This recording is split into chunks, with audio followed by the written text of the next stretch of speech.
As golden wind divides day and night, autumn's hues bloom with balance in full sight.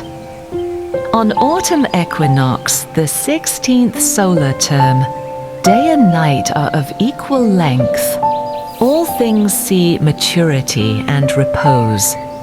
Osmanthus flowers perfume the air, imbuing a sweet expectation for abundance.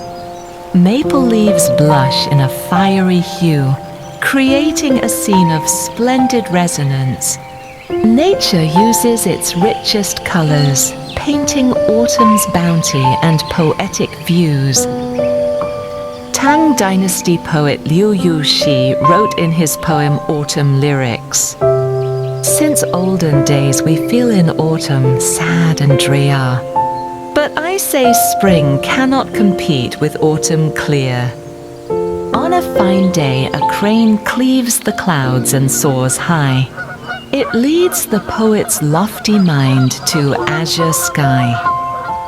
Autumn equinox is not only found in verses, but also woven into everyday lives. May you carry your passions and smile while embracing autumn's vibe.